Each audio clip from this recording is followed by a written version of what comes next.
Hey pals, and welcome to another episode of We Read It One Night. We're celebrating Autism Acceptance Month this week with listener suggestion Always Only You by Chloe Liese. This grumpy sunshine, own voices hockey romance will have you kicking your feet and hiding your smile with how cute and cozy it is. I'm joined by guest host Elodie, aka the person without whom this podcast would not exist, so super excited to have such a celebrity this week. In this episode, we fangirl over minivans, hypothesize about a secret matchmaking and mildly violent secretary subplot in this book, and talk about our favorite romance novel microtropes. Support the pod with a rating and review, and a stop over to our Etsy shop and Patron pages, both linked in the description. Enjoy the show! I am here today with an extremely special guest, particularly insofar as it pertains to this podcast, because this podcast would not exist with the person who's here today. I've talked about you. I don't know that I've ever said your name just because, I tend to edit out people's names for privacy. But I'm here joined by Elodie, who is the person, the infamous, famous person who chose the Viscount Who Loved Me for a book club in March 2020 and set us on this path. So Elodie, welcome. Would you like to introduce yourself? Yeah. Hi, I'm honored to be here. I am so excited to talk about books with you. I've always loved talking about books with you, but now especially romance novels. I am an avid listener and I'm hyped. Yeah, I'm so excited to have you on, especially because a lot of my guest hosts are they say it every episode. It's really funny. All of them feel the need to be like, yeah, I don't really read romance, blah, blah, blah. Like every single, so I'm like, I have someone who reads romance. I've had a few other ones. Die hard. Yes. I am so excited. Romance should be getting the respect it deserves. Yes. Yes. Let's talk about it. Yes, I'm so excited. So we today are talking about Always Only You by Chloe Liese, which is a listener suggestion. So thank you, listeners, for suggesting this. And this is also coming out during Autism Acceptance Month. So happy Autism Acceptance Month, which is why we're doing a book that features an autistic heroine and is also written by an autistic woman, and was one of the books that I read and then was like, I relate a little bit too much to this character and eventually led me to get my diagnosis. And now it's funny this time. So the character Frankie she's autistic. She also has rheumatoid arthritis. And this time I was like, I've already got the autism. But now I was like, I don't know, my joints have always been weird. I was like, and do I also? Is this book single-handedly helping you solve this book's doing more for me than any doctor has ever done? I mean, if that isn't being someone in the modern American health system, I don't know what is. But I'm so glad that this book has shaped you so much and set you on your path. That's so special. So how was it rereading after that experience of reading it and kind of having it as a guide? What is it like now with what you know about yourself? It's funny because in terms of the autistic stuff, I noticed a lot more of the differences between me and Frankie. Like there's a part where she's like, I'm sensory seeking, and I'm like, I'm the opposite. Like I'm not sensory. You're Ziggy. Yeah.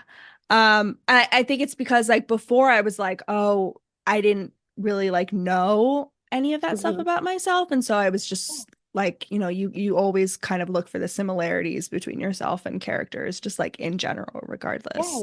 But now I was like, oh, that's not my experience. And I have a bad habit of particularly of thinking about how much of the character is the author. When I know that the author is writing an own voice from the experience, I'm like, oh, is this what Chloe Liese experiences? And it's so not my business at all. I was curious about that too, reading the acknowledgments at the back, and then also knowing that I haven't read it yet, but Ziggy's book being out, and that also being a different representation. Yeah. I really like Ziggy's book, by the way. Do you? Okay, I good. like Ziggy's book a lot. I've been saving it for a rainy day when I really need it. Yeah. These books are such cozy comfort They books. just, they are so cozy. They're just so loving. I think the thing that I love about her books is it's so much about like your own inner work and that like love Mhm. is a part of a healing process, but it's not the entirety of a healing process. And I love that Mhm. you experience that like within the love story, but then also tracking each sibling and seeing their growth book to book, even if it's subtle.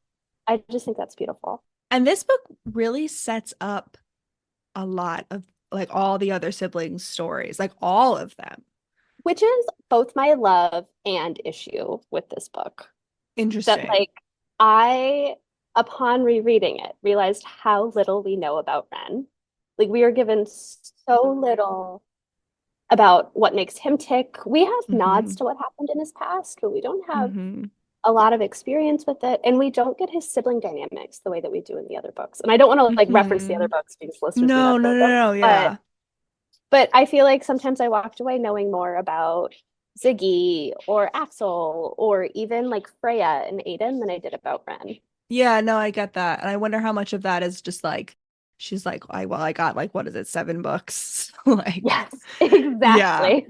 We got Yeah. to tee them up. And I love their dynamic as a couple. Like, I don't feel like it's Yeah. lacking in that way. I totally feel their love and their growth together. I just don't track as much of Ren's individual growth as I do Frankie's in this Yeah, book. no, I definitely see what you mean. I also, it's funny because I also haven't read the first book. This is the second book in the series, listener. I haven't read the first book. I think because Rachel read it and said she there was something about it she like wasn't a fan of. And it was something that is something in books that I like can either really like or like absolutely despise. And I was like, I like the rest of Chloe's books. Like, I don't really want to ruin the series for me by potentially reading the first book that I don't like. So this book is like the setup, whereas like it's technically the first book. Like, I don't know how much the first book sets it up, actually. Well, no, it's so funny because I this was the first book in the series that I read too, and then went completely out of order because I think I read Yeah. Ever After Always Next and then jumped. But the first Yeah. book is really heavy, and Yeah. that's where like tonally they're just two different books. And I can see as a writer why she'd go lighter in this book in some aspects if she Yeah. came with a heavy writing experience in the book before. Yeah, so we're doing Always Only You, and it stars Frankie and Ren, like we were saying, and it's the second book in the Bergman Brothers series, which is a like Swedish, what is it, Swedish American family. They're all athletic, which is very foreign to me.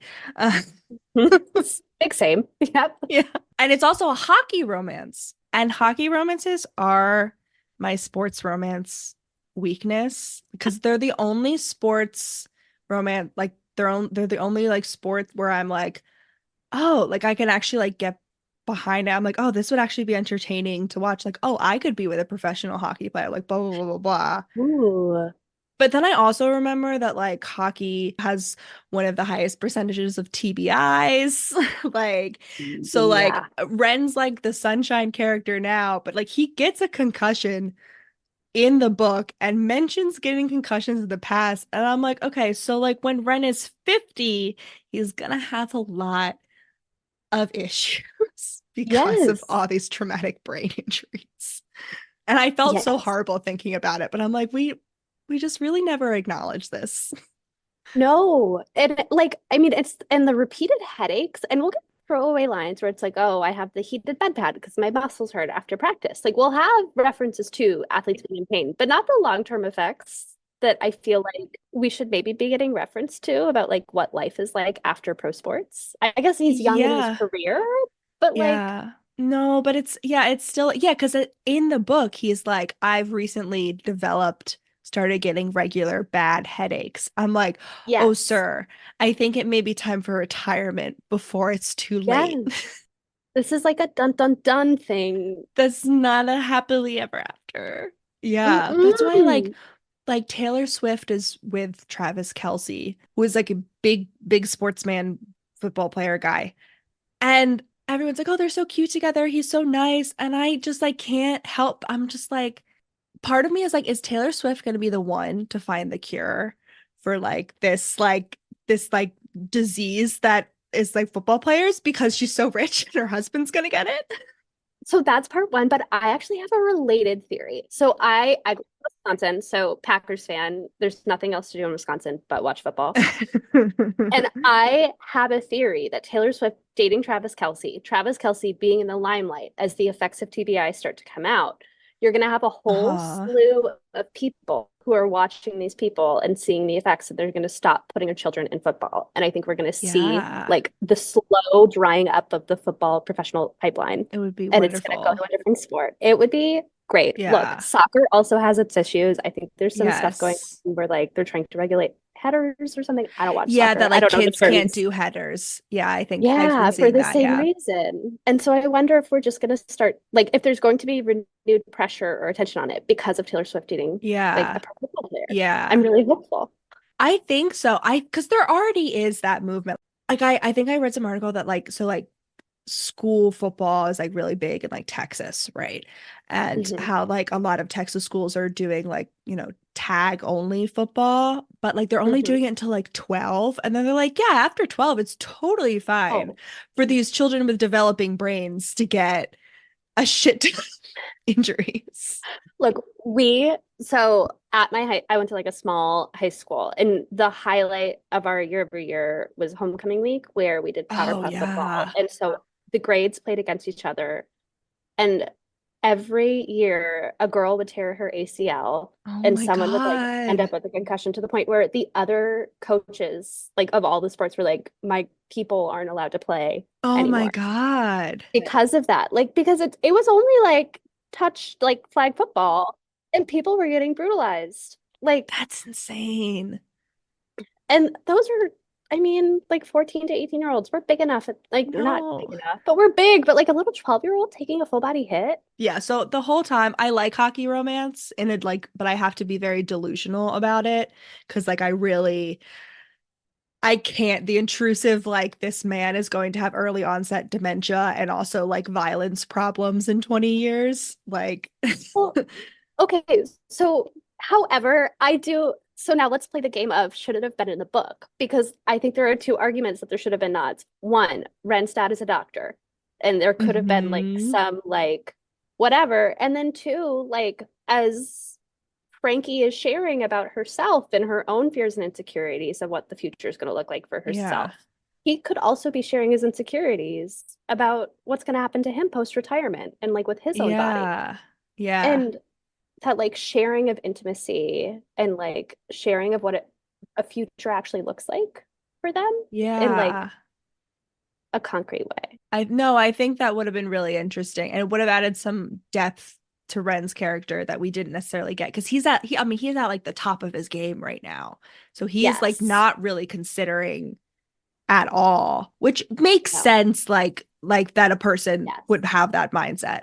But from like a romance happily ever after, these people are going to spend the rest of their lives with each other's standpoint. Like, because I guess I really love jumping between the Bergman books, so you should stop me. But then is it Oliver's romance, who is with his teammate who just retired, and like what that the Roy Kent, like. It's gay Roy the Kent. Roy Kent, yes, gay Roy Kent. And like that captures, it's also a Sunshine Grumpy like romance, but it captures out like what happens after. And you don't need all of that, but just like a little in the back of your pocket, a little sprinkle. But I mean, I guess we do get that story, right? So we don't necessarily need that story twice. Right. Yes, exactly. Right. No, and it's like essential to him that he's an optimist, and so you need that. Right. That can't be tempered. Yeah. Yeah. This is very much like textbook Grumpy Sunshine. Frankly, I prefer when the woman is the grump. Like if it's het Grumpy Sunshine, like I vastly prefer this dynamic, because I think it's so funny. And also like it's more me. Like I would definitely be the grump. The grump. But also sometimes like when the woman is the sunshine, like it can turn into manic pixie dream girl territory, where it's like, okay, add some depth here. And so I like that, like so it doesn't turn into like, but daddy, I can fix him. Like, that is the issue. That's what it turns into. Like, that's what it turns into. Not always, but like that is when it's done wrong. And he never needed her to be an optimist. That's what I liked. Right. Like he let her be a grump. Yes. And appreciated that about her. Her nickname is Frank the Crank, which is Frank honestly the Crank. iconic, like It among them all. truly is. I hope whoever came up with that on this fictional team was patting themselves on the back. Yeah, excellent. Frankly, Excellent choice. Frankly, Frankly. an excellent name.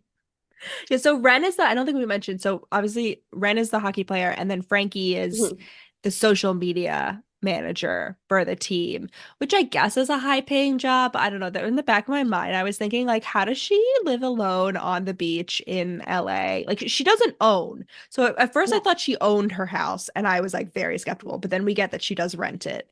And so I was like, a little more realistic. But I was like, ma'am, how much money realistically? Maybe I should look this up. I wonder what the salary is. And like she lives alone.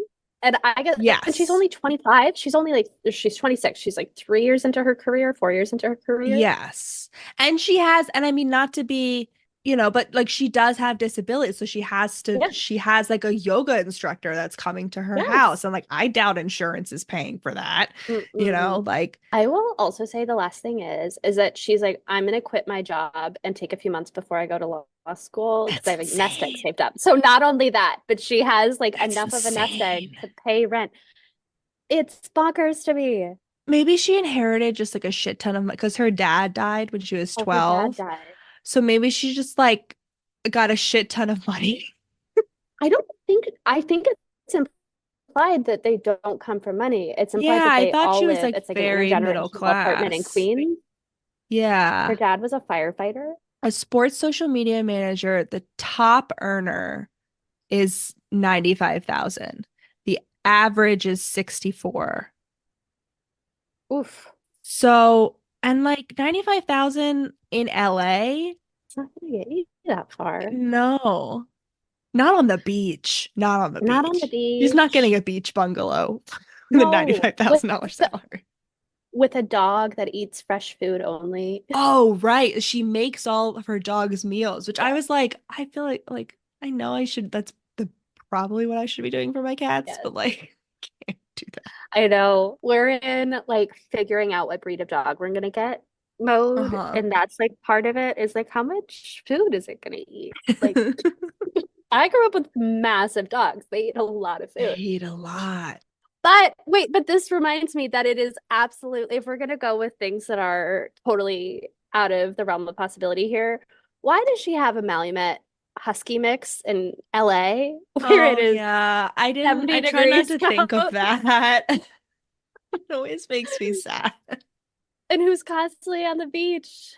Patsa, is it Paza or Patsa? Patsa, I think Patsa. Adorable. Dog. Must be so hot. Yeah. And like she never gets like an ice bath or anything. No. The Pacific Ocean is very cold. It's a lot colder than the Atlantic. So maybe she gets like run in a lot. And I'm sure if Ren lives in a very, very fancy house, he has air conditioning, even if it's not standard over there. So they can keep her nice and cool. Yeah. But that stuck out to me. Well, I'm glad I know what a social media manager makes now in LA. 95,000. 95,000. It's never the number that you think it's going to be. That's still like almost double what I made like as an editor in New York City. So I don't know why I had it in my head that she was going to be making like $200,000 working for presumably a team that's top of their game. They won a Ryder Cup in Stanley hockey? Cup? Stanley Cup. Okay. Right? I think it's the Stanley Cup. I think so. I think you're right. What's the Ryder Cup is golf, isn't it? I think you're right. Or am I making that up? This goes to show how much I know about sports. I am not a sports person. Oh no. When you search Stanley Cup now, it's just the bottle. It's just the water bottle. It's just the cup. Okay, it is hockey though. The National Hockey League playoff championship. But yeah, when you search Stanley Cup, it's just the bottles. Water bottles. Which is funny. I wonder whether there's like an underground movement among like hockey fans. There's got to be an SEO freak out there who is like scheming in the back end on how to get this back. Maybe it's Frankie. Maybe it's Frankie. Maybe Frankie knows about SEO. She knows everything. She single-handedly is just on it all the time. I don't know how she's so on it. Yeah, that's insane. I would be so frazzled. Good for her. But it like works with her personality. She's just like so Yeah. like down to business. She's like what is she? To bring back Ted Lasso, she's like Keely. She's like the Keely of Yes, their team, I guess. she is. She can just like totally hang with everybody and get everything done and stay cool and calm and collected. Yeah.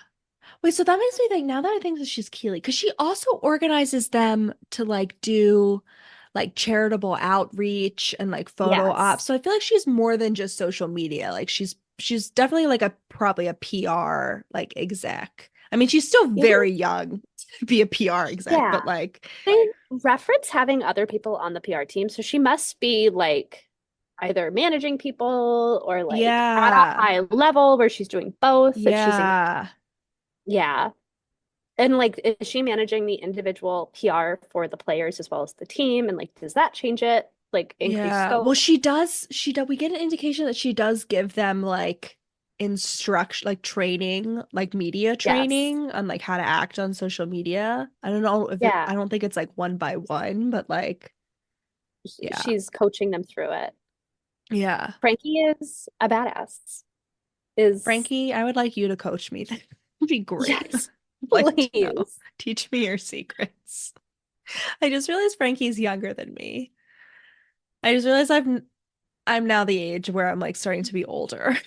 I was gonna say that has been the thing that has thrown me in the last year is I am now older, hmm especially when I read historical romance. I am much Oh, older well, than the that, heroines, yeah.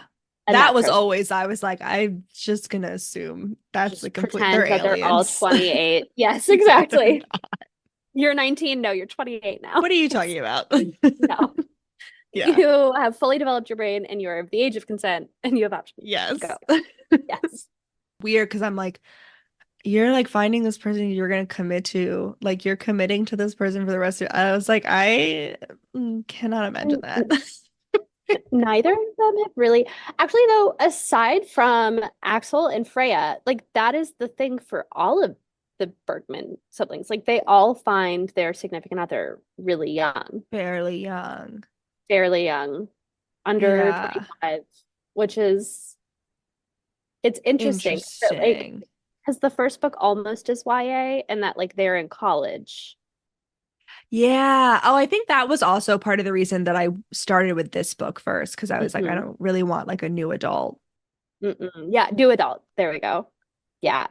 It's Yeah. interesting. But then even to the point of their experiences with having relationships or like the depth of the relationships and each to their own decision for what was right for them, but like they're choosing each other after not really. Not having, I mean, Ren is a virgin, Ren is a virgin. which I really liked. I really like when the guy is a virgin. Like I do too. I He's such a it's he's just a so cinnamon roll. sweet. Yeah. He's And so he's never had a sweet. serious relationship, No. which yeah, which I'm like, I know that you absolutely can like marry the first person that you date and Mhm. like it can work out really well. But like Yeah. he seems pretty well adjusted. Like his family seems like pretty communicative, healthy. So like I Yes. guess that helps. Well, that's exactly it. And then I also think back to if he started pro when he was 22 and that's when he met Frankie, like he was waiting for her. And so he didn't want to date seriously Yeah. because he was holding out, which like adds to the romance where it's like, Yeah. no, he's like held on to this person for like a reason and for so long, which makes the Yeah. payoff really sweet. Yeah. Yeah. That being said, can I have a gripe about him losing his Yes. virginity? We're not in his head at all, so we don't know what that was Yeah, like for that him was emotionally. weird.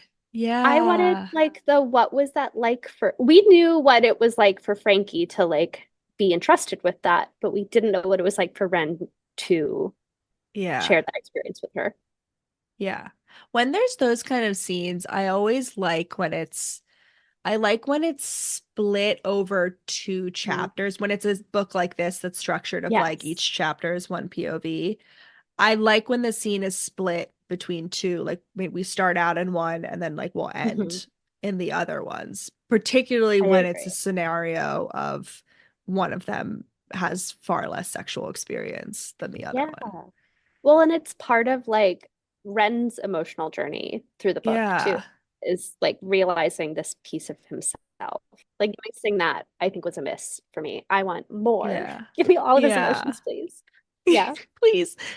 Well, please. yeah, because it's interesting because I realize like Ren is based on like how he kind of talks about it. I feel like Ren is very coded as being on like the asexual spectrum, like maybe Yes. demisexual, because he's like, I Mhm. feel sexual urges. I've just like never really felt the need to like go there with someone, you Exactly. know? And that like the utmost, what was the utmost importance to him was that romantic connection and like Yeah. emotional connection. And so even just knowing more about, not that you need to be explicit or share any more about that, but like then share what that payoff is for him. And like Yeah. how does that change their relationship after the fact, other than like a release of tension, Right. which she hints at? Right. We've had this conversation, and this is general in the romance world, but like each sex scene should serve moving the plot forward and exploring who the Yeah. character is. And I think some of Yeah. my feelings about, I will say I love this book. I just have like little things, is that some of the sex themes seemed not to serve that, if that makes Right. sense. The sex scenes felt very inconsequential a lot of the Yeah. times. Like I think they were well done, Yes. but They're not yeah. they're not cheesy. Like they're definitely like true to the characters, but there's places where she could have taken it further. Like I don't know like how explicit you get into this, but like when Frankie was saying like I want you to be rough with me, like there's an Yeah. interesting dynamic there where she doesn't want to be handled with kid gloves, and that's a big part of their Yeah. relationship. And like I want to then see that land with Ren. And I guess Yeah. that's just like that's what you trade off when you do the dual perspective, or like it's Yeah. just one chapter, but Yeah, where you don't like mix in, yeah, you between don't in mix the in. chapters. No, Yeah, it's just like a writing choice. it's just a writing choice. But it was something that like that made sense to me. Like that scene then worked for me because I was like, aha, this is like that exploration of who she is. I was very much like from the start, I was like, Frankie is a dominatrix. Like, I was like, Yes. I would love, like, there's absolutely no way that, I mean, speaking as an autistic girly, she probably doesn't get dressed up in like leather because, like, that's Yeah. super uncomfy, but some Yeah. sort of like sensory friendly version of like a dominatrix leather outfit. And, Yes. like, they absolutely do that. And he absolutely Ren like calls her mommy and, like, you know, Oh, the cane is there. Like Ren is splayed out oh, on the floor. oh, And yeah, rather than like a boot, it's the cane. And like yeah, he loves it. yeah, Yes. Which also works for their dynamic. I guess this is like the thing where it's like when a book works, as this one does, it's like we know where the dynamic can go and like how that will continue to develop throughout the relationship. I love the idea of Frankie like bossing him through a yoga class. And oh, yeah. Oh, I would love for her the same way that Julia Quinn did, like the Bridgerton Happily Ever After. She did like the bonus epilogues. I would love Chloe yes, Liese to do bonus epilogues because she they don't did. have. Wait, what? In the new print versions. Yes. Okay, so this is the other thing. New print versions are out No. and there's a bonus epilogue. Oh my God. Oh, I will be sending Oh this to my God, you. wait, It what is happens? What happens in the okay. bonus epilogue? Frankie proposes to Red. It's Oh. beautiful. It's 3 years later, and they wear this whole like get up disguise thing so they can go to Shakespeare in the Park in LA. And they see Romeo and Juliet. So it's a Oh. callback to the hand scene. And then she's like, aha, you can take off your disguise. We're going to go up on stage and look around. And then she proposes. And then they go home and they have sex. And the sex is like, you could have ended it after the proposal. But it was We always want a beautiful. little extra sex. That's It's so just like a little fun. Just cute. a little sprinkle on That's top. so cute. Isn't it Oh, I feel adorable? like I did know that because I knew they were doing the extra edition, the Yes. new editions. So now I'm going to go buy all the new editions because Oh, I'm going to run up to that's Barnes& and Noble.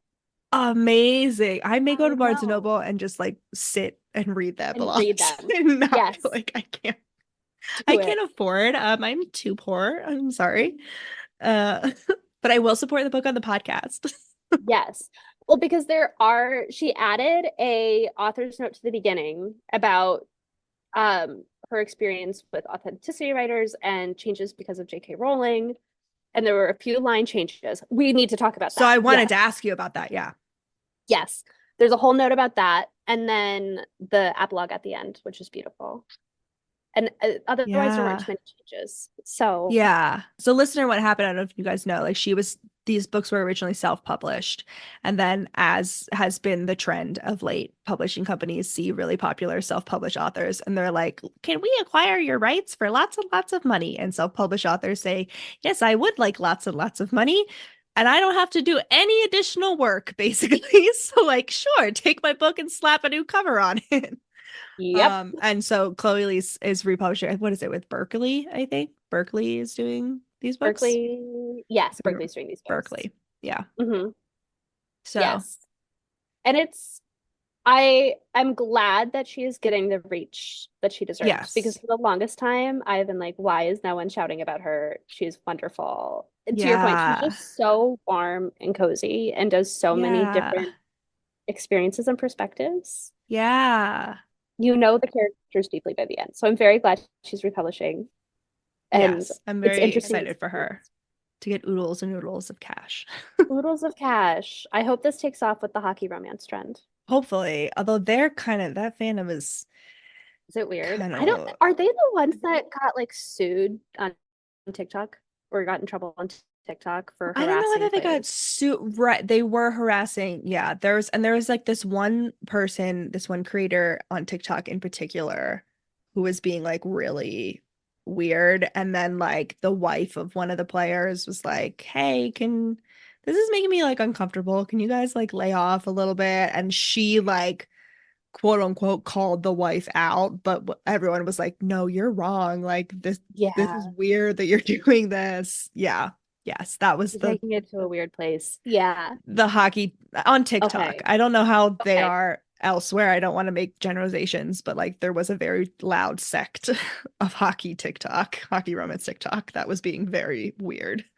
See, this is so interesting to me because I've never read hockey romance other than this, and then this graphic novel series, Check Please, which is Yeah. like a YA graphic novel series where it's Yeah. very cute, and it is not of Yeah.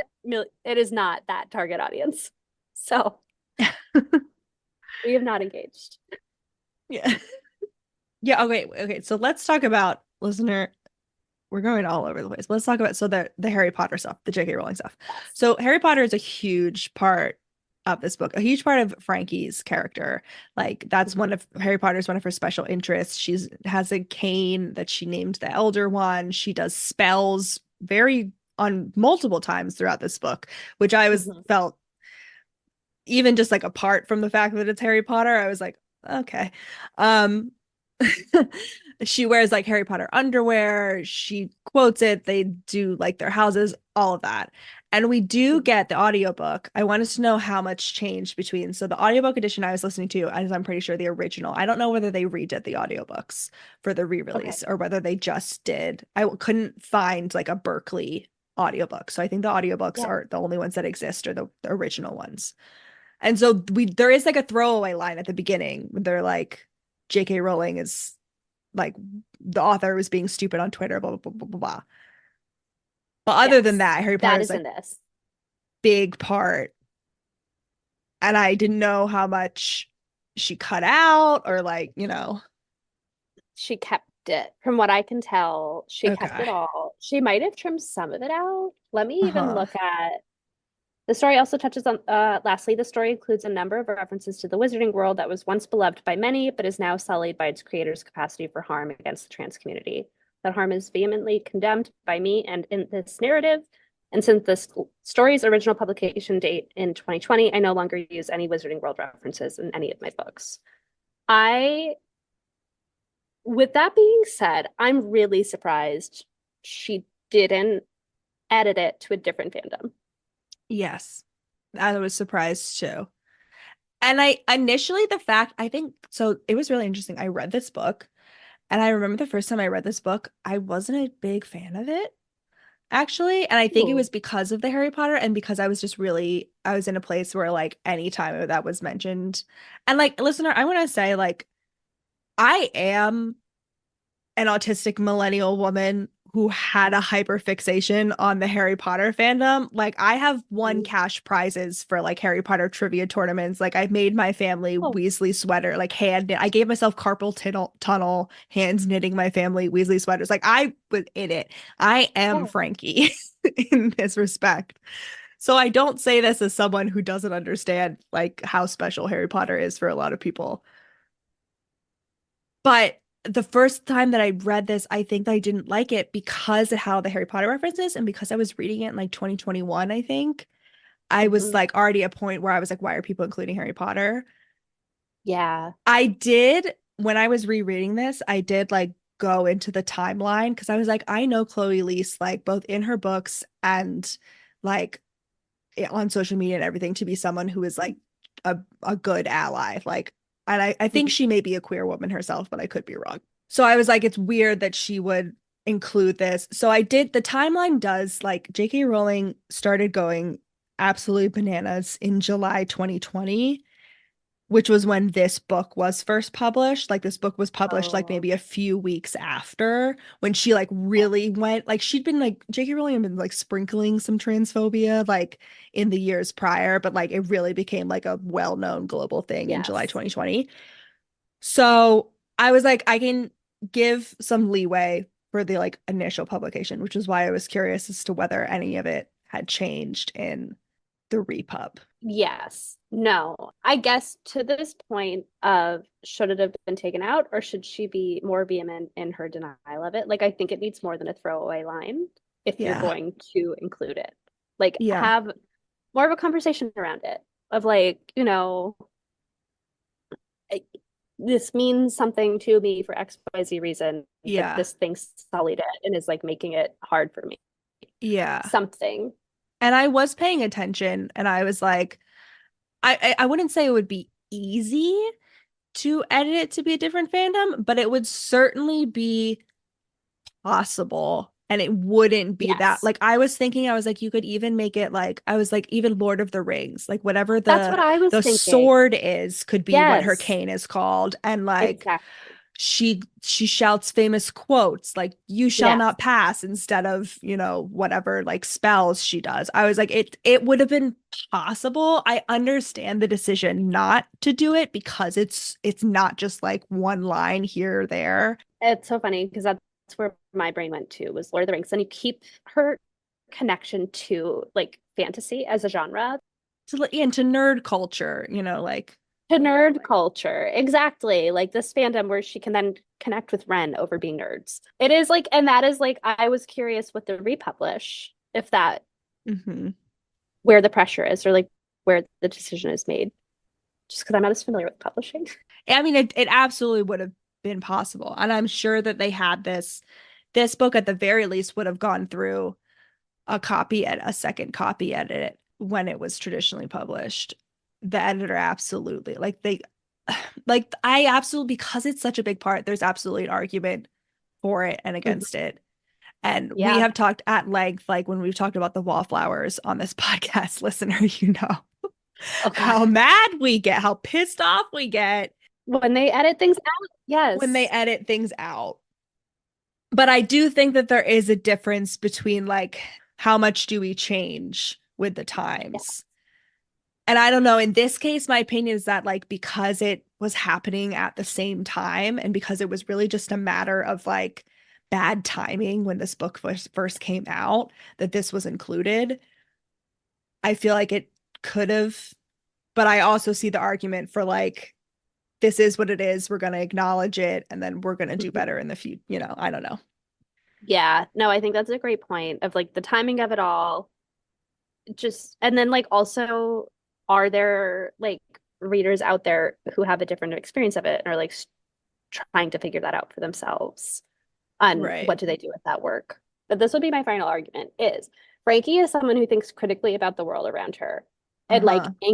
engages with what Uh-huh. it means to care about words. Like that is repeatedly said that she and Ren care Mm-hmm. about what words mean. And so Mm-hmm. then for her to ignore Mm-hmm.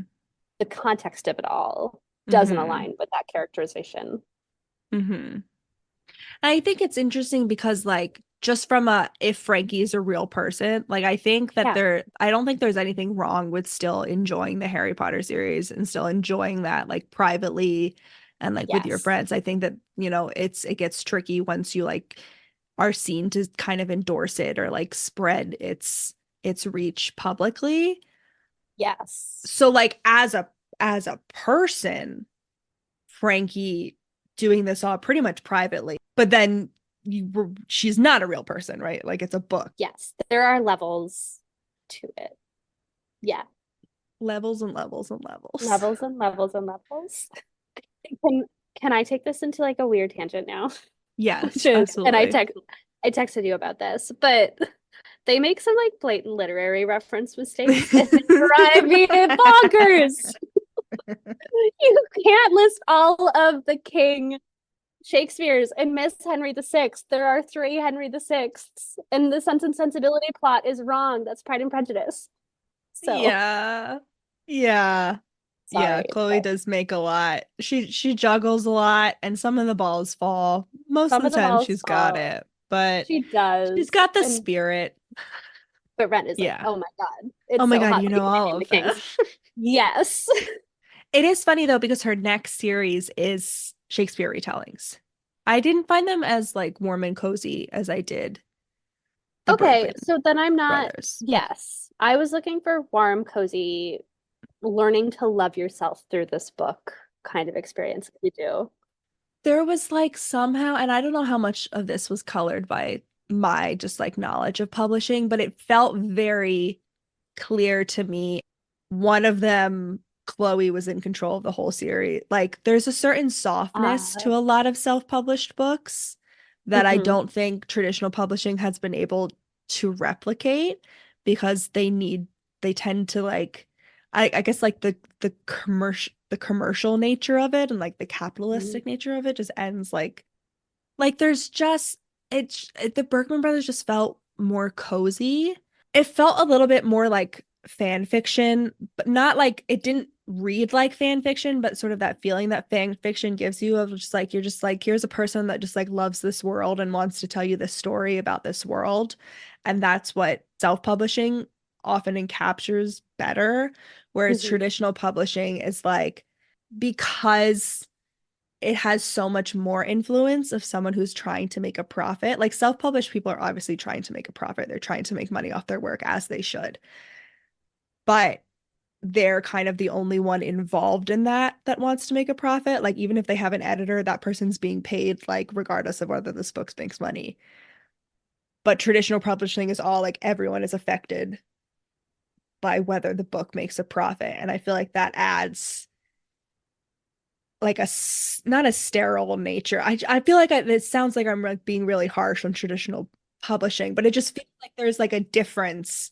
I think that is so interesting. And now you're getting my brain going on. I was thinking a lot about pacing in this book and how gently it's paced, but not to its own detriment. Like it unfolds the way that the characters need it to unfold because so much of their work is interior, not exterior. Right. And I don't know if that would have happened. Like, would we have gotten a different plot structure? Would we have gotten would we have gotten more tropes? Like, would we have just jammed them in? Because I think something that I like about Chloe Liese is she starts with a trope. She starts with Grumpy Sunshine, but she doesn't make it all encompassing. There's like freedom there to play with the genre and take it somewhere new and still be romance and still end in a happy ever after and still have the core conflict be the relationship, but it's gentle. Like I think you used the word gentle and there's like a softness there. Yeah, there's not really like an external plot in this. Like the romance is the plot. And the romance is the plot. And even I could see a world in which, like if this were traditionally published, maybe Frankie leaving the team is more of a heightened stake rather than she had already decided to leave the team. She had already applied to law school. The acceptance came right away. There were no barriers on the team. Darlene was cool with it. Like Darlene was like, you dated with me. I would. I would. Why wouldn't you? Girl, get your bag. But like emotionally, not actually. I mean, you know what? Financially too. If you got to deal with like the aftermath of TBIs, you should financially the back as well. Yes, exactly. You should go to law school and financially support you guys. But I think those things would have been heightened. Maybe there would have been like more tension outside the relationship. And this is just so focused on like Frankie coming into her own inside of a relationship, not just on her own, like that second act of her own personal development. Yeah. And her learning to like trust that someone can take care of her without her being a burden to them. Yes, exactly. And that reframing of that she's not a burden, like she is a whole person and she can say that. And I love that she says that at the beginning where she's like, I am this. And then you see as she's in this new environment, those like new contexts make you kind of realize places where you're a little bit more raw or a little bit more tender, and you have to confront that on your own. I thought that was beautiful. And I think even the line Ren said I think they're having the fight in the hospital room is, we take care of each other. It's not me taking care of you. You're also taking care of me. Yeah. In the way that she shows love by making sure his family goes to his games and being there for Ziggy and all of these things, that like she can translate her strength into loving this other person. Yeah. Like she loved her friends. And like that was another off page growth moment for her. Yeah. Yeah. She was like, and then I went to therapy and I was all and good. Then I went to therapy. Sure. There's 45 minutes left. That's fine. Yeah. It's Roman. And it was 3 weeks of therapy. I cannot imagine my therapist. It's like, here's this thing I've been hiding from you for months, and let's fix it let's unpack this, because your girl is missing out on the orgasms that I was getting. Yes, exactly. And Ren was there. Like that is my experience of it. Yeah, I feel like the fact that this happens over the playoffs, I feel like the playoffs and like the Stanley Cup and like would have had more stakes. Like maybe like Ren's gonna get traded if they don't win the Stanley Cup, or like something like, you know what I mean? Like that would definitely, the outside factors would have been heightened.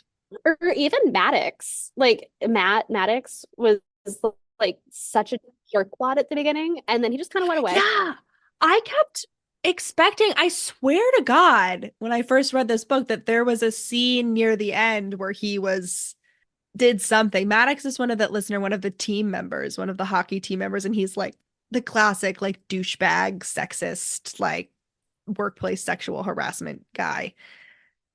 I swear to God there was going to be a scene, there was something at the end, near the end, but there wasn't. Like he got the flu. They were like, he gave everybody the flu. Exactly.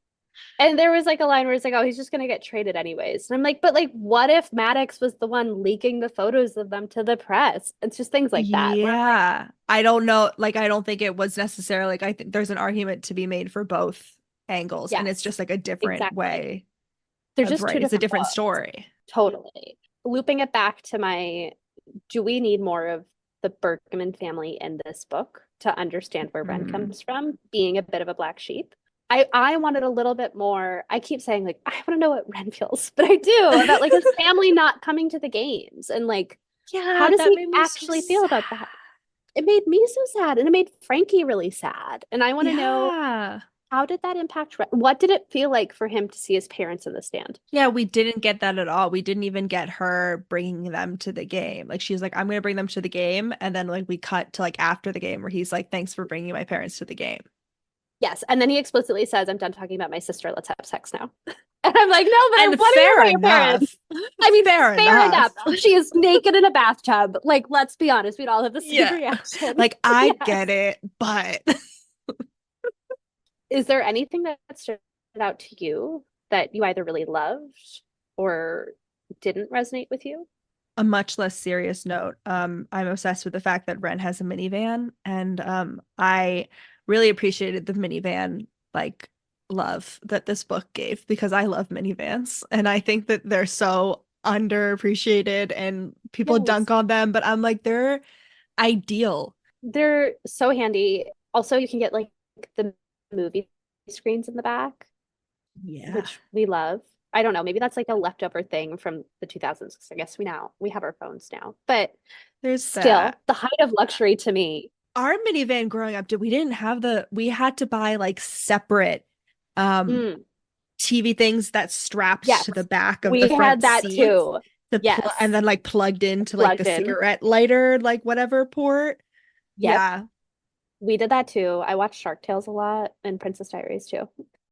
Yes. No, and I love that because it made sense that like Ren is like so community oriented and always has people around him, like his team and his club, or his Shakespeare club and his family that like, and all of his gear. Yeah. He carries his own gear. He doesn't make assistants do it. We love that. Yeah. Yeah. Yes. And I'm gonna be honest, I was expecting, I don't think we got this, but I was expecting part of there to be a little comment where he was like that he got it maybe in part for Frankie because minivans are more like disability friendly, like they're easier to get into and out of. Yes.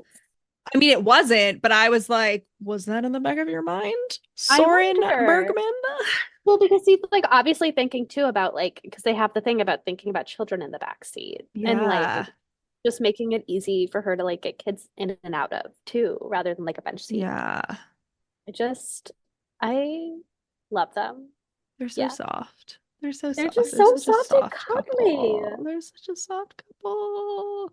They last. They'll last. And Yeah. they even just have the lines about how like we're gonna continue to grow together and like we're gonna continue to learn Yeah. to love each other best. And I'm like, this is like you're young, but you have your head screwed on straight. You have it figured out. You're just gonna make love in the A-frame all night Yes. long. I don't want to see what a black light would reveal in that Oh that God, A-frame. no, No. no. They have healthy communication. Like they're off to the Yes. fucking races. Like we're gonna communicate and be honest with each other. And I'm like blown away, like in the shockwave. Like I feel like fucking Neo in the Matrix, like dodging the bullets. I'm like, what is this? Like Whoa. well-adjusted, emotionally mature people who are Yes. younger than me. They have boundaries and they're like communicative about they're curious about each other. I think like that is the piece for me where it's like they've known each other, but they're still curious about each other. And they're always, and just like Ren is a disability boyfriend, like Yeah. it's just so lovely because he's so much like I'm not gonna say, like he doesn't ask for credit.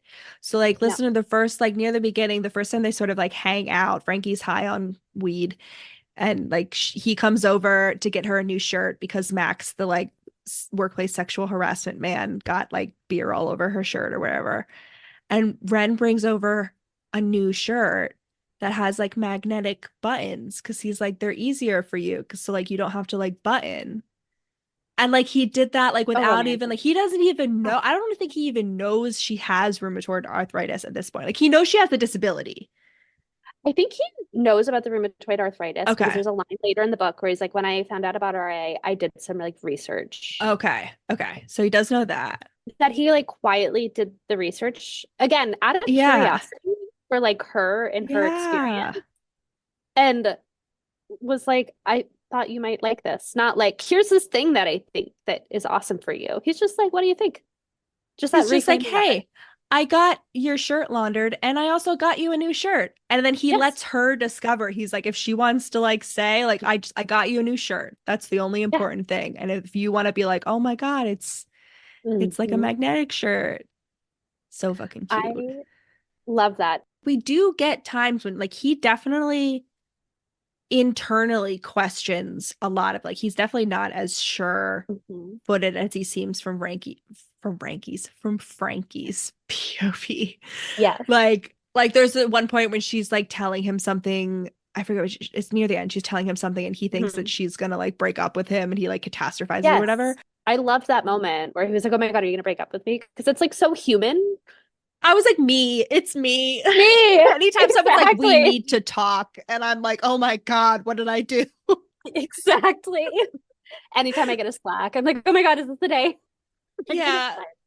Oh my God, the number of times, like every time I would get a message from someone who was like, not even my boss, just someone who was like higher up than me. And like, I'd be like, I can't open that right now. I can't deal with it. Oh. And like 99% of the time, it was like, hey, that was a good idea that you had. Or like, exactly. Hey, could you send me this file? Like, yes. But it's totally, but your brain goes there and is like, this is I'm when in it trouble. all falls apart. Yes, exactly. This is when they see that I am a fraud. Yes. They're gonna figure out that I am stupid.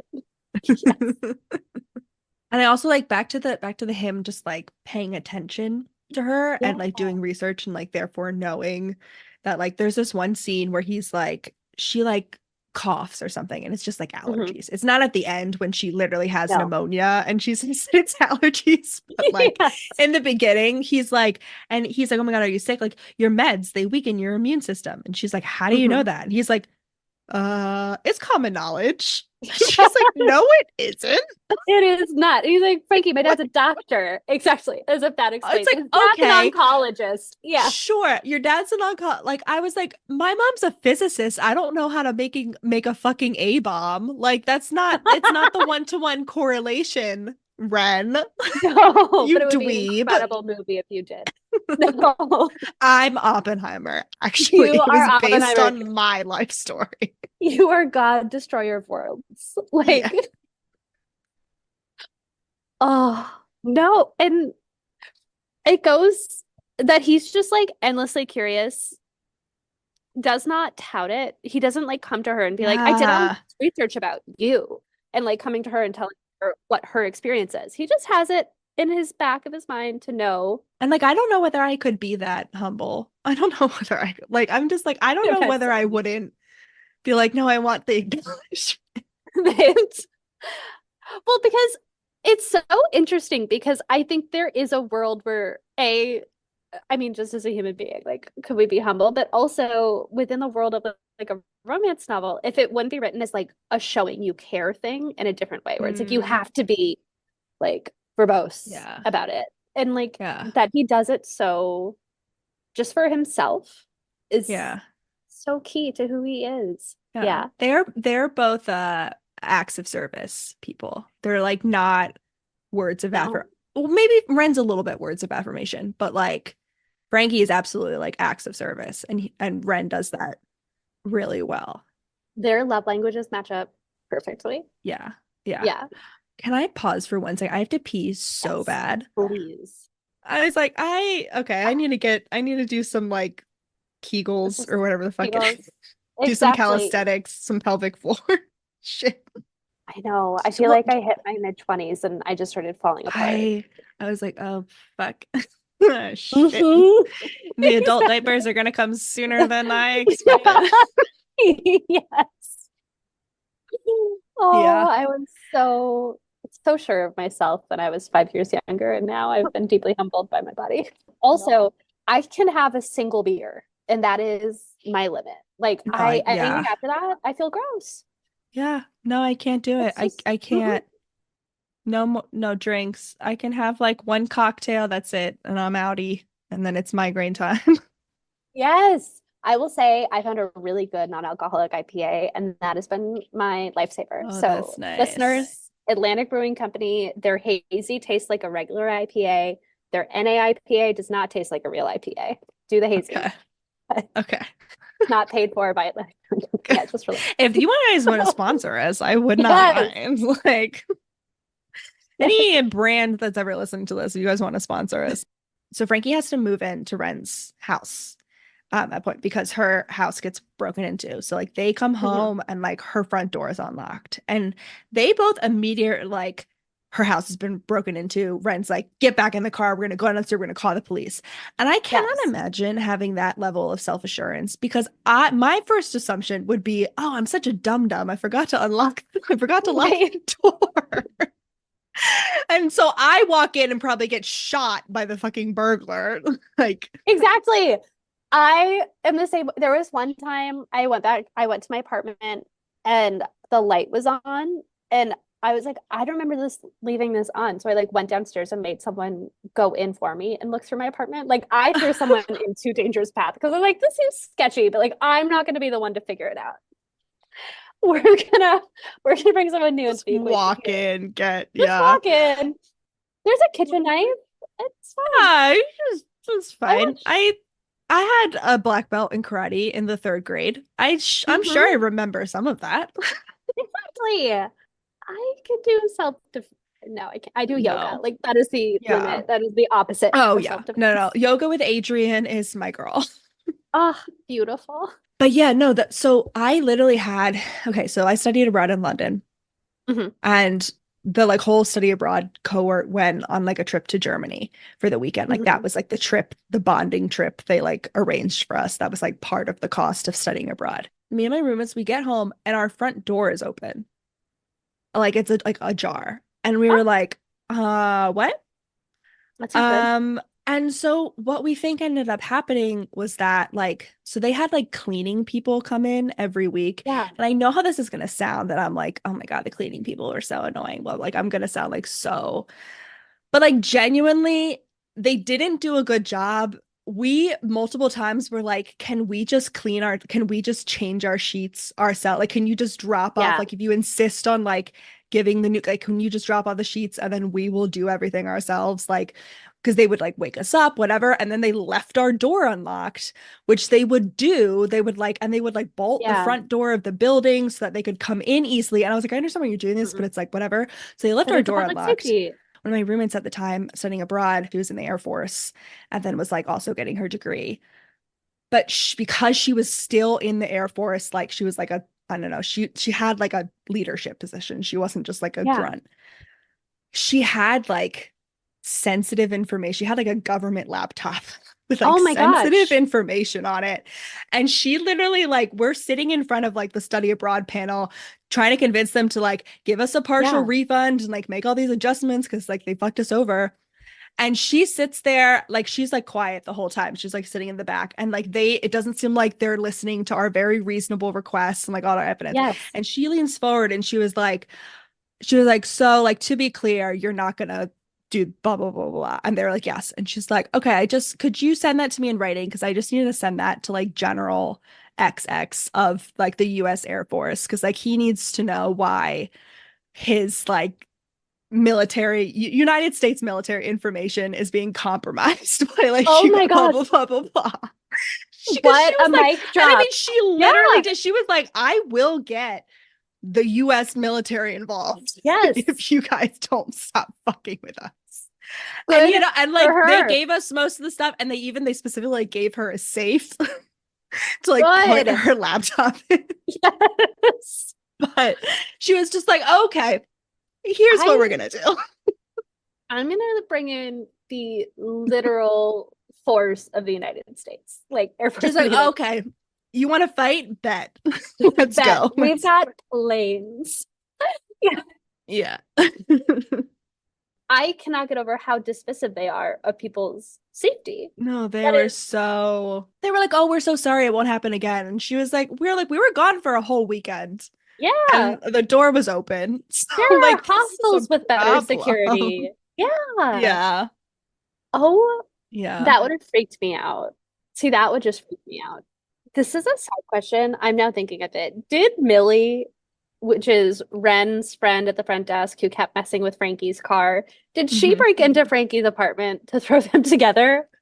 Well, okay, if she did, because she stole some shit. Because like Frankie didn't just have her house No. What was wild to me was like they stole her TV, her computer screen, and then her clothes. And the clothes was the thing that like stood out to me. Where it was was like just that so feels random. odd. Yeah, that doesn't seem valuable. Was it Millie the secretary, the Was it matchmaking Millie, the secretary? secretary? He was like, I know what'll bring these kids together. Breaking and entering. Violence, a Violence. crime. Truly something that would traumatize someone having their sacred space violated. Oh my God. I I am choosing in my brain that Millie did it and then quietly Millie did returned it. everything. Millie is secretly, well, yeah, like, yeah, Millie did it. And Millie was like, and I do it again. I would do it I do again. it again. We're doing it in the name of love. It's just like, how much money did Frankie have to pay in getting her car constantly Oh my fixed God. because Millie kept Right. messing with her spark plugs? Right. Oh, right. So do we think she was doing it the whole time? Because she does it, Yes. we know she does it the one time with the spark plugs because Frankie like fixes it. Because Frankie is like a girl who knows how to deal with her cars, which I very much respect and I'm very envious of. Mhm. But like, so we think it was just Millie the whole time. Millie pouring like stuff into her gas tank to make it Yes.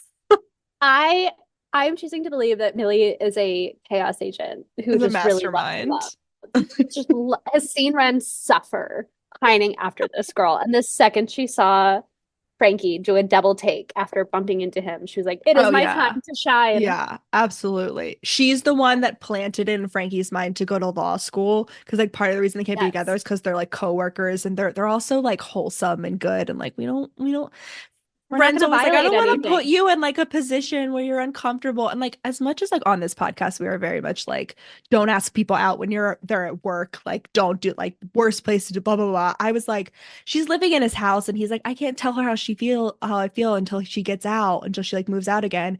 So that like, she won't be uncomfortable. I was like, I get it. That's a good thing for you to do. Yes. But God damn it, just tell her. Yes, Millie and me and Millie are the same.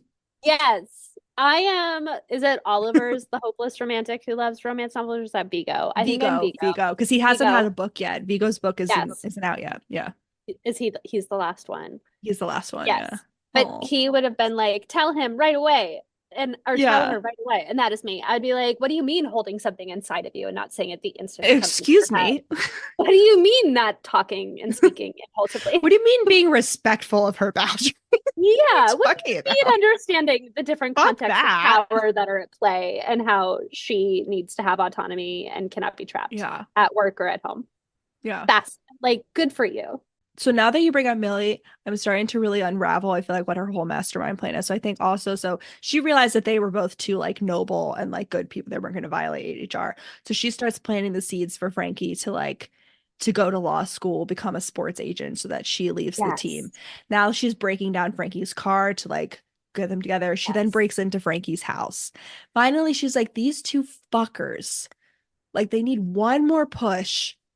She breaks in to like one of those labs where they store like extinct diseases. Oh my God. She injects Max, the sexual harassment. Oh my God, yes. With one of these diseases. He gets half the team sick, including Frankie. Now, listen, Millie did not anticipate that Frankie would need to be hospitalized because of this, but like, it's okay. She survived. So like, it's fine.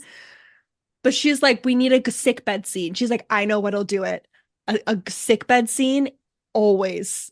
These two. And do you think she was behind Ren's concussions as well? Do you think she paid off the number 27 to trip him up? Because he really has it out for Ed. He really has it out. And so I wonder if Millie slipped him 100 and was Millie's like slipping it through the glass, like, you know what to do. You know what to do. Ooh. He needs to be incapacitated so Frankie can understand what it is to take care of him. And say something when he's not listening. Well, so we get that classic like, you're denying your feelings, but then the person is in danger and you realize that you can't live without them. She's like, these fuckers are so stupid. Like, I have to do everything myself. I have to do everything myself. She walks away. She learns about this because she's in a book club with Vigo. Her and Vigo are in romance book club. And Vigo's like, my brother's such Vigo doesn't realize that she is a secretary. He's like, my brother's so stupid. He's like in love with this girl that he works with. And she's like, don't worry. Mission accepted. Yes, I am there, and we're gonna play out every romance novel trope there is in the background. I would love if this ever gets adapted, a supercut at the end of Millie doing all of this, like Monk style, where it's like, how did they do the crime? And it's Millie and Vigo with like a whiteboard mapping everything out, and then this is how I did it. Millie like that scene in It's Always Sunny in Philadelphia, the Pepe Silvia scene where she's like, exactly. Oh my God. That's it. It's Millie. She's the mastermind. She's the mastermind. Talk about a stand-in. I know.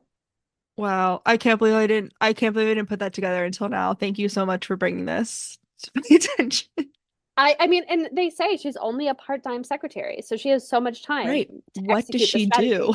What does she do in her free time? She's a matchmaker. She is. And this one is her pro bono for the year. Yeah. She just was getting really frustrated.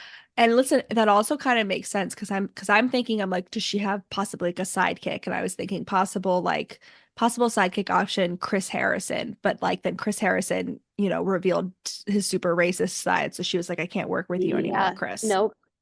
But I'm thinking like she still has a lot of that sort of like bachelor Hmm. strategy because there is that Yes. one scene when Frankie is doing yoga with Franzino, whatever. I don't know, Fabio. Italian Fabio, Yeah. whatever, Or something whatever like his that. name is. Yeah. Fabrizio. Fabrizio, yeah. She's doing yoga and then like Ren comes in and they're doing like hot sexy tantric yoga and I was like this is a Yes. bachelor date and it was only heightened by the fact that the yoga's man's name was like Fabrizio or whatever because of that recurring character on like recent seasons of the Bachelor franchise of that guy who's allegedly a photographer that also has a silly Italian name like that. Yes. They're like world renowned photographer for Prefer. like whatever and Yes. you're like okay and he just like comes on every season. I was like, Exactly. this is a bachelor date. This is a bachelor. Chloe, you cannot tell me that you were not watching The Bachelor while writing this. Exactly. And Millie is truly the executive producer that we all need. Somebody get her a television show. Like I I love that. I love it. I I love it so much. Her now a scene of her paying off Fabrizio. Yeah. Fabrizio being a fake Italian. For some Yeah. reason, then he is not Fabrizio Italian. doing a long con in which he Yes. gets into Frankie's good grace. He learns Italian. Fabrizio's like Yes. sitting in front of a Rosetta Stone course, being like, I gotta Yes. get that. It's He's like, ciao, mamma furiously doing mia. Duolingo. Yes. Yeah. You're the owl, the Duolingo owl, standing Yes. behind him with like a ruler, being like, Yes. and how do you, can I go to the bathroom? How do you say down dog? Oh, Yeah. so to go off tangent now too, I wanted to talk to you about the playlist and having a song it's Okay. because I will preface this by saying in 2022, half of my Spotify Wrapped was songs from her books. Oh my God. I discovered a lot of great music through her. Oh my God. But I've seen it then pop up in other books. I think Tessa Bailey did it in one of her Yes, this is a books. common thing. This is a common thing. Did it work for you? Did it not? It felt very so a lot of times with the playlisting, the problem is like the author oftentimes creates the playlist, but it's always on Spotify and I don't have a Spotify, so I can never actually appreciate Oh, like the actual play. yes. But I felt like it felt very like it was I was like, okay, Yeah. that's there. I feel like it makes sense. There's a Abby Jimenez book, The Happy Ever After playlist, which I don't know. Have you read how much have you read Abby I've Jimenez?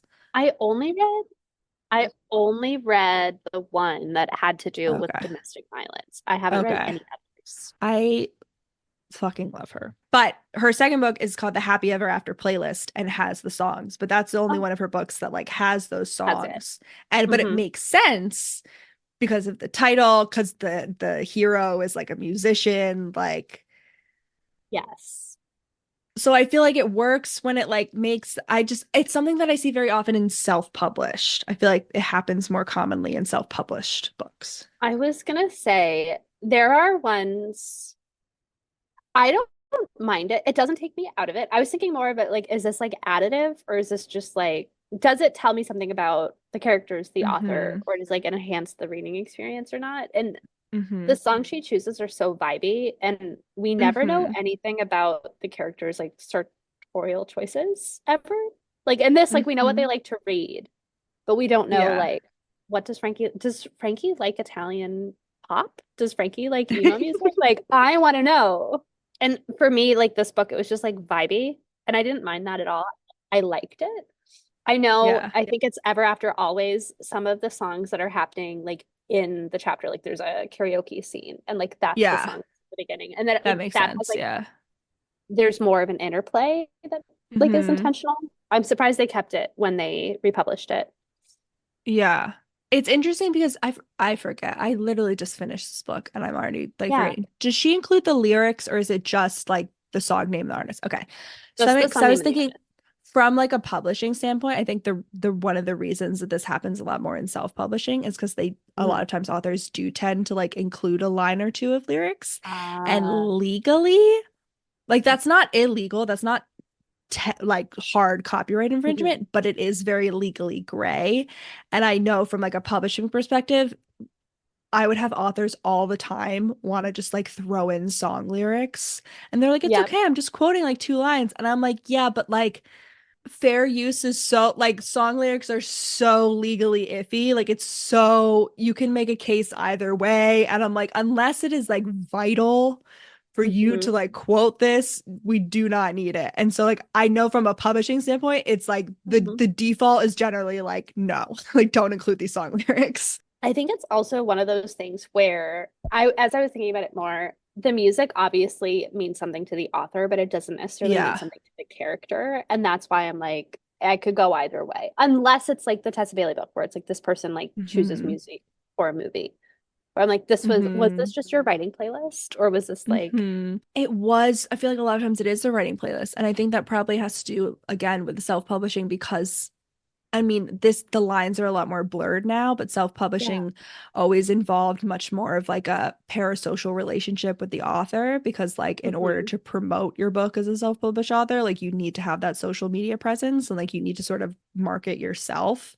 Whereas like that's not as much the case with traditionally published. And so like releasing like here's my writing playlist, like here's a playlist for this book, here's the Pinterest board for this book, like here's all of that. And so I can see it being like, well, I already have these songs. Like I might as well like put that in the book. Yeah. Totally.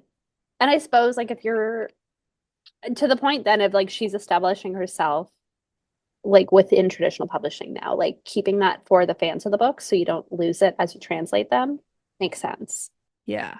This is when you had said that earlier, like how much of this is the author versus the character. And this is one where, it felt like the author, not in a bad way, and in a way that felt very 2020. I think that's part of it too. I think because 2020 was such a huge year.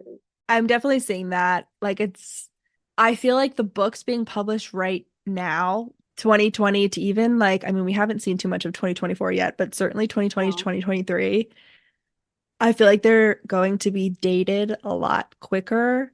Yes. Than books in previous years. Yeah. There's a lot of like cultural references that are being added into like I feel like especially romance. And there's nothing wrong with that. It's just like I don't know if it's gonna stand up as well. No. Because I do think we went through a period in like in the literary mind consciousness of understanding that like when you include a lot of cultural references, it ages your book really quickly. Yeah. So like don't try not to do that unless it's like absolutely vital. And now, we're kind of seeing like the backlash. It's kind of like going in the opposite direction again. Yeah, exactly. And I think so much of it too is like there is such a feedback loop with book talk and like I feel like publishing being baked into TikTok and TikTok shaping the culture is like that line is a lot more blurry than if you can separate it from traditional media.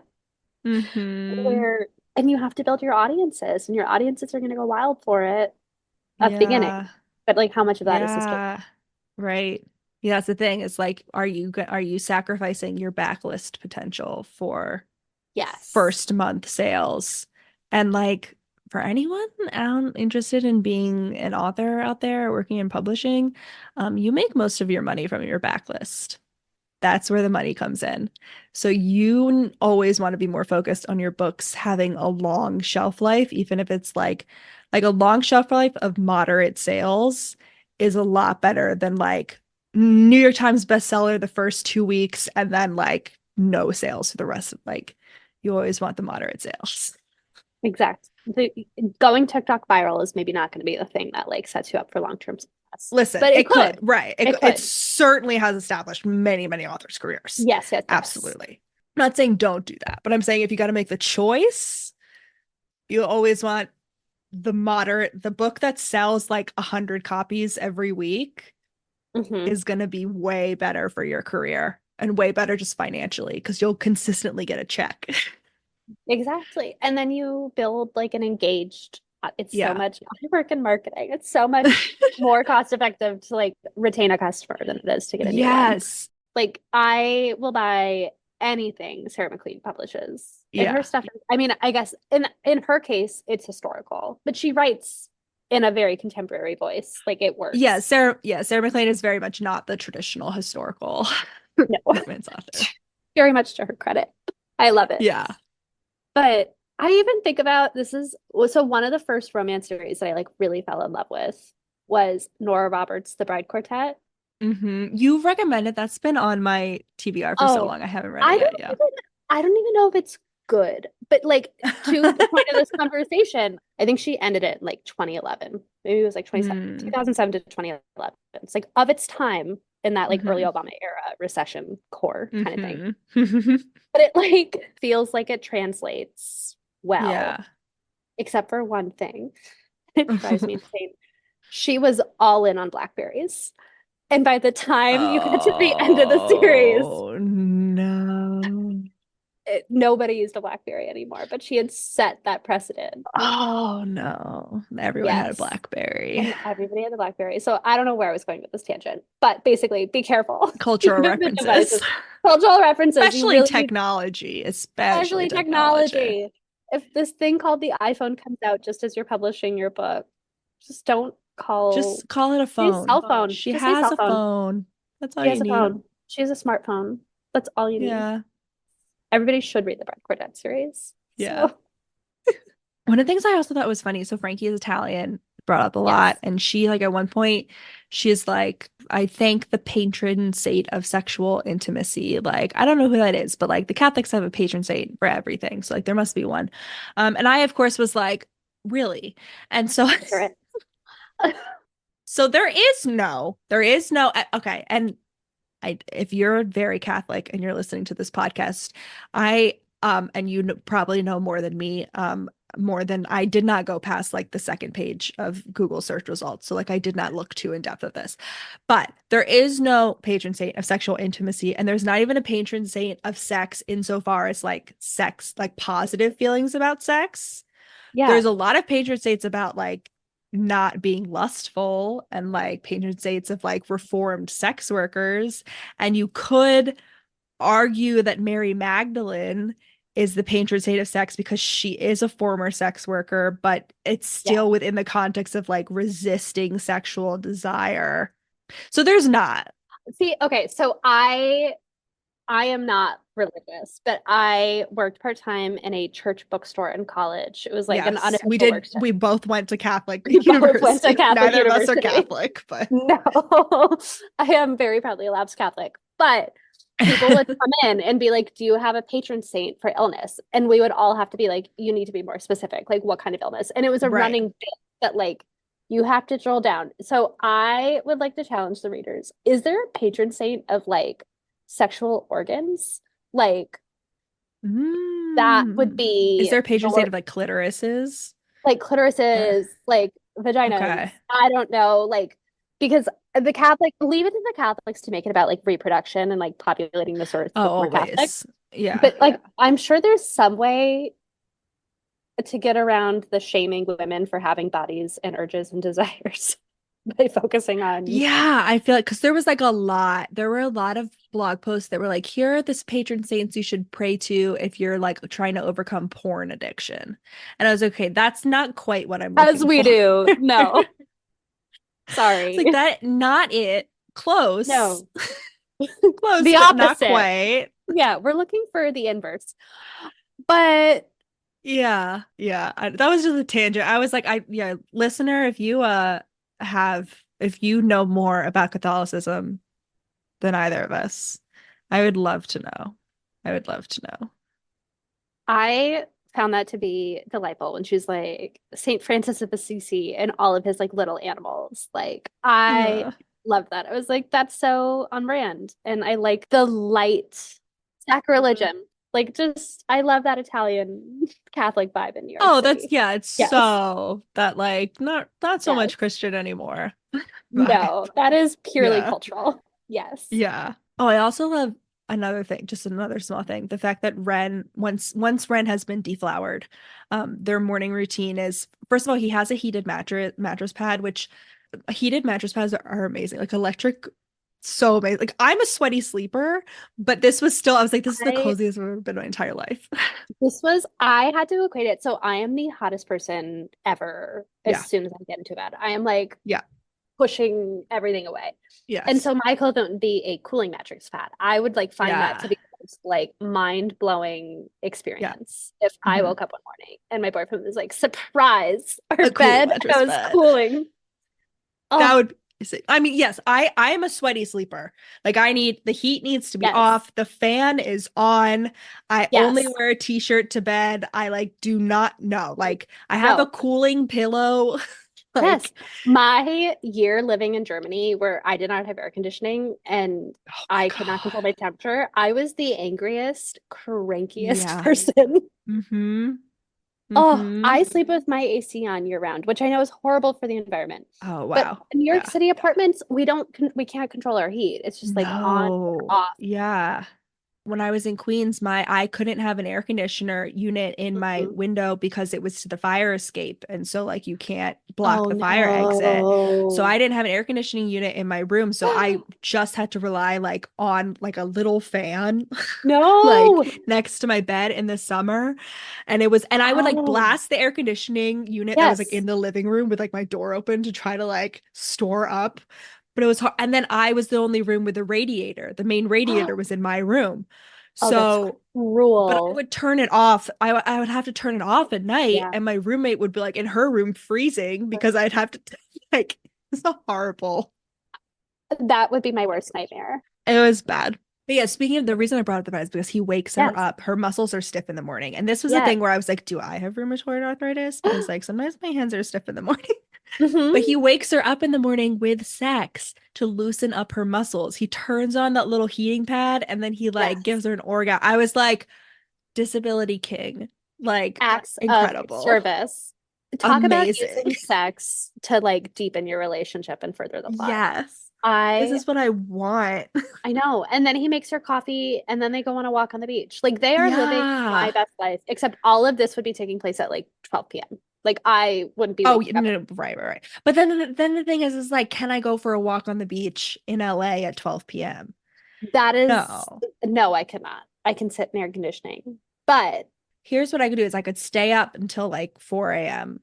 The sun is rising. We go for a walk on the beach. Then we rinse our feet off. Then we go back into bed. Yes. Then sex, then sleep. So just then like sex, reverse. Then sleep. And then more sex. And then he brings you coffee. Yes, exactly. And oh my God.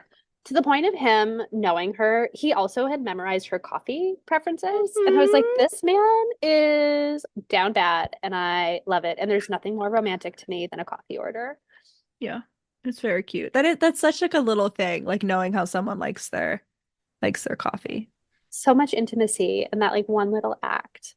I just keep saying like that is what I love about Chloe Liese is like she can like tap into that just intimacy and that softness so well without it being like overt and being like this is romance. Yeah. She's really good at showing instead of telling. Yes, exactly. The last that I have, because it kept pulling me out, is Frankie was obsessed with how big Ron was. How big Ren was. Big Ren was. Repeatedly. No, I heard Ron. I was like, Ron. Oh, I'm sorry. Ren. No, Ren. No, that's my brain shorting out. That's No, I probably misheard. Like, no, I think I said it wrong. Okay. No. Roll the tape. No. I loved that she was the like more sexually active, like hitting on him character. Like I loved that she had a lot of the agency in that. Yeah. To the point of like flipping the gender roles. Exactly. Yeah. Yeah, no, at one point she's like, you're gonna poke someone's eye out. Yes. It was like almost a little teenagery. Damn. Yes. But it worked for them. It like captured that like giddy feeling of like And I thought it was especially nice because Frankie is autistic and I feel like so often like when you have an autistic character, it's like portrayed as someone who's always been very like awkward, but like yeah, it like balances that nice like yes, she's been like hindered by her autism, but she also like specifically is like yeah, I lost my virginity in the 10th grade. So like Yes. I was like, damn, Frankie, Good for like you, girl. get it, girl. Yes. What I liked, and I could be wrong in this because it's not my own experience, but like sex was never a hold up for her. Like it was No. never a question of like what positions are comfortable for her, or like what sensory experience is comfortable for her. It's just like she just loves sex. They just explore each other. Not like, and that's it. Yeah. Yeah. And at the end when they my last note is at the end when they reunite, he's like, it's always only you, Frankie. Yes. And I was like, roll credits. Yes. There it is. I love it. I just like it was done well. Like it's cute. It works I was like, for that's me. funny. I do like when the title appears in the book. I think it's funny. Yes. And in this case, like it's like in a important line, but it's not like the entire thing. And it's like right at the end. You know what I mean? It's right just like a, you know, it's like, oh, yes, here it is. A little nod. It's like a little nod, a little payoff. Yeah, exactly. like a wink and a nudge. Yeah. Yes. I love them. Now I'm gonna go continue to read the rest of the series. Like you have just like started as you should. When does Vico's book come out? I need to look. April 2nd. Yes. Okay, so it's gonna be out by the time this episode is out. Oh my gosh. Oh, and I mean, talk about patron saints. He's the patron saint of this podcast. He loves romance novels. Yes. Let's go to the cat scale. Okay. This book was really interesting for me because Ren is described many a time as having cat-like eyes. Yes. Many a time. Like every other time his eyes are referenced. Yes. So many times. He's also described at one point, someone is described as like slipping through like a gap, like a cat slipping through the narrowest part of a door. Like there's like cat, like there's like a grumpy cat is referenced. And it's mostly Ren, which is interesting. Which, so my argument would be, I was so surprised when Frankie had a dog because Frankie is a cat person and Ren is a dog person. But Frankie does at one point, she does at one point think about how she like had a dream of wanting to have a cat. Yes. Like when she was independent, but she doesn't have a cat now, but she wants one. She just likes animal. Yes. And there's that scene where Ren is playing with like baby animals for a charity video and he's like cuddling kittens. Like, I think they're just, aside from the eyes, it's just that like they're so cuddly. I feel like it's more about being an animal than being a cat. Like that those two are, but they're just like warm, not like physically cuddly. They're just like any animal. Yeah. They're just like any animal will do. Because I don't understand the cat like eyes references throughout. Because he has like really light blue eyes. Really like his light mother. green. Oh, they're eyes. green. I thought they were that blue. was it. So I could imagine there's like one of my cats has eyes. So I was like, okay, like these are the eyes that I'm picturing. Yes. Okay. So, but it was like a contradiction because I feel like Ren didn't really give cat, or like Ren was very much a golden retriever. Ren is in a lot of sense. Ren is a golden retriever, and Frankie seems more like a cat. Like she seems like a black cat, like a black golden retriever. Like you have to like earn her love and her trust. She's not gonna give it freely. And like, listen, cats are autistic. We've like established that all cats are autistic. It's known. Check. So it's known. Yeah. Yes.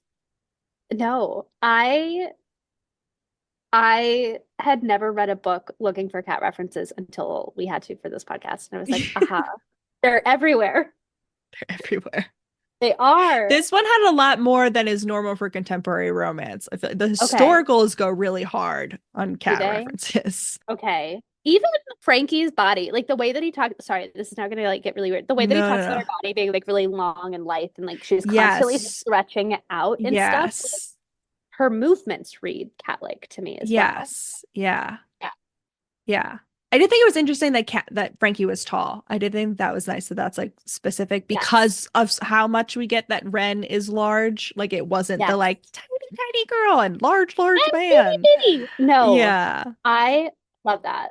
But I will say this is now across a lot of the Chloe Liese books. I like that like she has like a lot of representation of different bodies and like like being loved for those bodies and not exoticized for those bodies. And Mr. Bergman is also Dr. Bergman he's amputee. Yeah. As well. He's an He has a prosthetic. It was beautiful that like they made the comment. I think was it maybe Frankie wondering like, oh, why didn't Ren ever reference that like he grew up in an interabled household? Like seeing that. And Dr. Bergman is like, they just like this is what love is to them. Like they don't even know any different. Yeah. Yeah, because she's like, he totally could have brought that up to get like brownie points with me. Yes. And like he didn't. And that's why that's why Ren's character makes so much sense, that it's just sort of like natural. Like he doesn't really think about that kind of stuff. Exactly. It's just like that's just how he works. It's how he operates. One of the things that I also liked is that they didn't, in terms of Frankie and Ren having kids, that wasn't an issue. No. In terms of like whether she's going to be able to be a mom. And so it was nice for her to be like, no, yeah, I want 3 kids. Yeah. Great. Like, and if they're autistic and have rheumatoid arthritis, then we'll fucking deal with it. Like, yes. You know, but it's not even referent. You know what I mean? It's not, she doesn't even have to say that. They're just like, yeah. No. Like, we both want children. We both want a lot of children. And like there's also like no reference to like what that like the pregnancy experience would be like for her either. Or like that with kid gloves where it's like, oh, is she going to want to be pregnant? They're just like, yeah. Right. Is she gonna be able to handle that? They're like, yeah, we'll make it work. I want a baby. I have baby fever. Like I loved that scene for that reason where they were like, she has baby fever. And it's her baby. Like, I just loved that. Yeah. I think coming at it, reading this book, it was just beautiful that it's like it informed it, and there were places where it played out, but there were other areas where it was just like that wasn't like we didn't need to have a conversation with a capital C around every piece of her life. Right. It was beautiful. We got way off the cat scale. We got way off the cat scale. I'm so sorry. No. We both No, that was my way of bringing it back to the cat scale. Okay, good. Okay. I'm struggling to calculate my reference because there are a ton of references to him having cat-like eyes, but it is not. But the vibes were not cat. Yeah, that's the thing. People. This book was very contradictory in terms of vibes versus language. Yes, this was a dog book. I lean towards like a 1. Is that low? I don't know if I can go as low because 1 is just like this was a romance book. Oh, like no cat whatsoever. Yeah. Side note about Patsa, there's this one scene, the time that they kiss for the first time, they're walking on the beach, and Patsa, they're like throwing the ball for her, and she drops the ball at Ren's feet, and he's like, she dropped the ball at my feet, but like I couldn't focus on her because I was too busy kissing Frankie. And I was like, if you don't throw that dog's ball right now, like, I do not care if you're having your first kiss with the love of your life. You throw at the ball when the dog brings it to you. You have a very special and important contract with that dog. You must throw that ball. Like it is throw it really far so she has to run for a while. Throw it into the ocean. She's got to paddle out. Like that'll distract her. She's got to like go and swim it and get it. It's gonna be fine. Like, you got to throw that ball. Because my dogs, if we did that, they would just knock us over. They would be like, okay, bark, bark, bark. You want to have a nice moment? That's really cute. No, my ball. That's cute. Okay, it does not work for me. Excuse me. We were in the middle of something. Sorry. Yeah. Oh. Okay. In that case, maybe a 2, which I know is still low, but it just does not read as a vibey cat book to me. It doesn't read. I think I would do a 3 because of the language and because Frankie is. Because I can imagine, like, they're not cat people, but I can imagine them having a cat. And Frankie does have some, like, cat, hybrid things. Yeah, I think that's justified. I picture them in a minivan with several children and a cat and a dog. Yes, and the cat is definitely black and white. Tuxedo cat, absolutely. The tuxedo cat. Although, would she be into a ginger cat? That's true. Yeah, Frankie's really into gingers, which honestly I appreciated. I was like, me too. Me too, Frankie. I also love that, like, when her mom gets on the phone with her, she's like, "Oh my God." And Frankie is like, "See, I got it from my mom." She Yeah, also she's loves like, you didn't gingers. think I came up with this by myself, right? Like, this is genetic. Exactly. No, this is ingrained in me. Okay, so do you want to say, if you say 2, I say 3. Do you want to say 2.5? Okay. I'll say 2.5? 2.5. Yeah. Okay. Seed. Yep, 2 2.5. 2.5, baby. Elodie, do you have anywhere where you would like them to find you or connect with you or read any of your work or experience you in any way outside of this audio format? No. I I don't. I'm so You're sorry. like, she's sitting there like silently just like shaking her head. Listener, she's like, I really love my privacy. However, fair follow enough. me on Goodreads. I love to know what Yeah. people are reading. Send me all of your good Okay. stuff. Yes. Awesome. As always, you can find us on Instagram, Facebook, and TikTok at We Read It One Night, on Twitter at We Read It Podcast. You can email us, we read it one night at gmail.com. We asked a lot of questions and we would like some answers in this podcast about patron saints and if you have listener suggestions and all of that. You can email us or DM us. You can also check out our Etsy shop and our patron page, which are linked in the description of this episode. And you can leave us a 5-star rating and review, which obviously you have already done if this isn't your first episode. But if this is your first episode, then you're going to do that right now. Thank you so much for joining us, Elodie. Thank you for having me. This was so fun. Godspeed, comrades. Oh, Godspeed.